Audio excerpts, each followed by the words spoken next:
Heyo everybody, Haku here with my final review for Little Witch Academia, well, the TV series. I still think the hype for me is still going from watching episode 25. Damn, it was so. I feel like I've said before that this show's been destroying my 10-point rating system because I keep giving it such great scores compared to what I usually give things, but man, it's still doing that. This was the best episode of the series. So if you guys don't know, if you're new or anything, I usually, for the last episode of a show, it's kind of a two-part review. First, I'm going to talk about the episode, run it down, what I thought about different parts of it, what I thought as a whole, give it a score, whatever. And then I'm actually going to talk about the series as a whole a little bit and give the series as a whole a score at the end after that. So, let's start talking about what happened this episode. First up, we see that the government is seeing the cube missile monster thing, and there's this strange noise being broadcast around.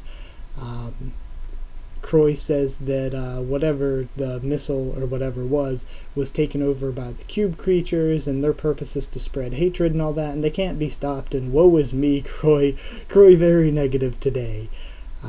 So then Akko and Diana still want to stop it. Akko has the whole new 9 witches speech, and my soul couldn't take it. It was cheesy, but I loved it. I loved every second of it.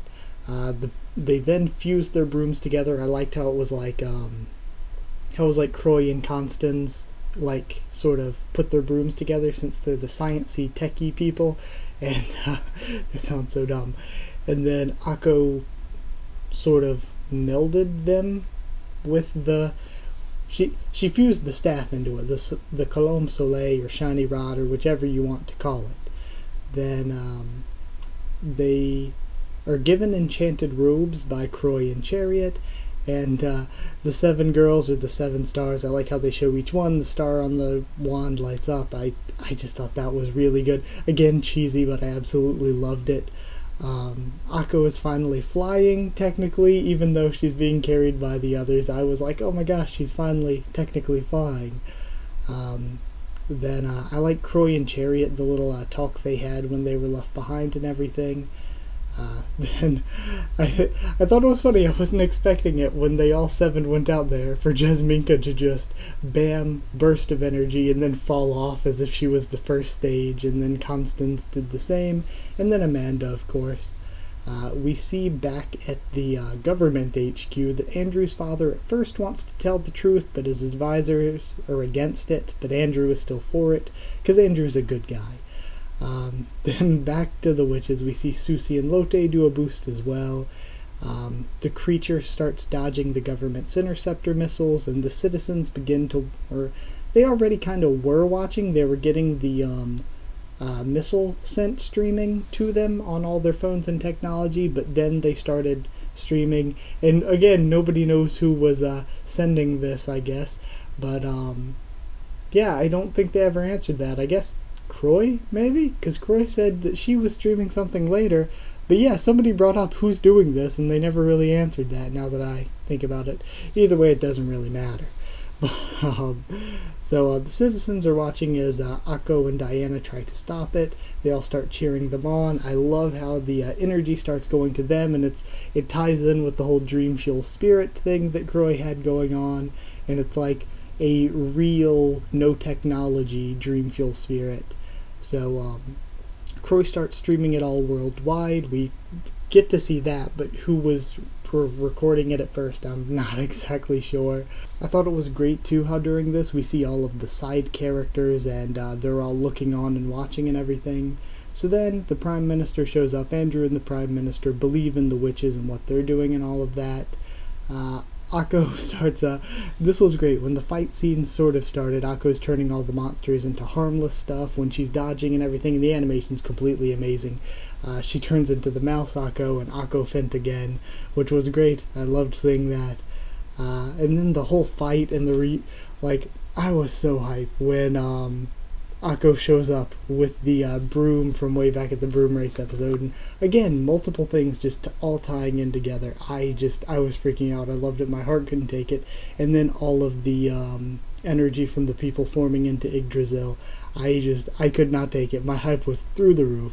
And then at the Shiny arc, when they deliver the final arrow or whatever, when the music slows down upon the shot and then like goes back up as it hits, and then it goes back down as the explosion into the smiley face shape happens. Like, it was so good. The OST use was incredible. I was completely losing it. And then my heart, the feels at Woodward watching on behind Croy and Chariot. The farewell to the shiny rod was really good. It looked beautiful with the stars reflecting in Akko's eyes and everything. It was just so good. So then in sort of our epilogue, Croy is going to find a cure for Chariot. I really liked that scene in Chariot saying she'd be waiting, and everyone was invited, all of our main characters together, to see Akko fly for the first time. So then, time to talk about thoughts as a whole. The rating system smashed. The 10-point rating system, it's done for. So I thought it was great. I thought it was emotional. I thought that the character journeys all here and where they ended up and ended were great. Except, I will admit, Jasminka's, we really didn't learn anything significant about her.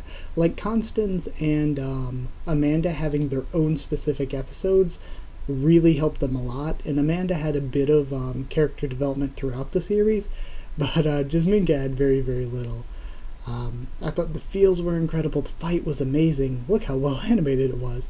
I think it has the best music in anime in general, the OST best, at least the best animation of the past 2 seasons, and I'm not saying that lightly, because we have a lot of really well animated stuff like Boku no Hero Academia, but this just took a lot of chances and was a bit artistic, and I think the chances paid off really well. I think that everything ended seriously great. I love the way it ended because, on the one hand, it wasn't predictable. It wasn't some of the things I was thinking were going to happen, but it was fitting. Because sometimes if something's too unpredictable, it doesn't really fit what's going on or what you've seen for the whole rest of the show until now. So yeah, it wasn't predictable, but it fit what happened, and I thought that was great. Then the connections, I think, as well made throughout the episodes to the Dream Fuel Spirit that I brought up, and the connections to Yggdrasil that we had learned about earlier. I think all of that was amazing. So, as a score, man, this is going to be rough. I gave the past 2 episodes, I think, 12s out of 10. Gosh, that's a lot. But it's because, 10 is what I would normally say, okay, I shouldn't expect you to do any better than this. This is as perfect as you can be, and I can't really expect anything more of you. And then sometimes something goes a cut above that, and it's rare, but occasionally I'll give out an 11. But then there were those past 2 episodes. In the first episode, I also gave a 12 to, because I'm like, that's a step above even what I would give the 11 to. And this is, when I think about this compared to those other episodes, there's at least 2 steps above what I would give those other episodes. I'm going 14 believing hearts out of 10. Now, man, that was a high score, 14 out of 10. Now, to talk about the show a little bit as a whole, I did keep sleeping on the show a little bit because of all the other great things going on. Like, for the first half, we had Maid Dragon going on, which was completely amazing. For the second half, we've had Boku no Hero Academia and Shingeki no Bahamut. And for this has stayed up there with them for me, attention-wise, just because it's been so good. The past few episodes, really the whole second half has been incredible. I think the lowest score, I'm looking right now, that I've given it for the second half was an 8.5. As a show, I think it really is one of the better shows I've ever seen, just in general. Maybe one of my favorites I've seen. Just because I really respect when you can tell that work's been put in, and work was really put in with this show. I thought the art was really beautiful and quirky. I think, like I said, they took a lot of chances, and the chances paid off very, very well. I think it was the best OST use I've ever seen in anime. The only thing that I can remember even coming close, in my opinion, I thought Yurikuma Arashi used OST well, but I think that Madoka Magica is probably second place when it comes to OST use, but this beats even that. Or now that I think about Trigger as well, Kill la Kill had great OST use. Moving along the story, though. Story was brilliant. Particularly things I really liked with the story were Diana's character arc, how she changed throughout the show, and Akko and Ursula's relationship. I thought it was one of the best teacher-student relationships I've seen written. Akko and Ursula's relationship, I think, is up there for one of my favorite things about the show. I think that some of the episodes towards the middle were kind of meh a little bit, but it's like when I was watching them as an episode, they're meh. If you watch them and didn't watch anything else of the show, they're alright. But now in hindsight, at the end, I think they were really, really necessary.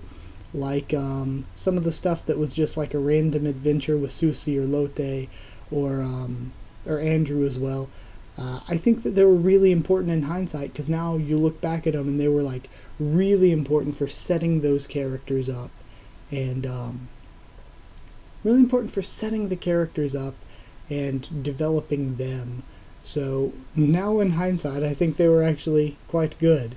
But yeah, taking all my scores I've given this throughout the season, and most of them were quite high. It averaged out to a 9.5, and I think, to me, for a show as a whole, I don't think I've given anything above a 10 before. I know I gave One Punch Man a 10, I know I gave Maid Dragon a 10, but this I would implore people to watch this even more than them, maybe, just a little bit. Those two were both great, though.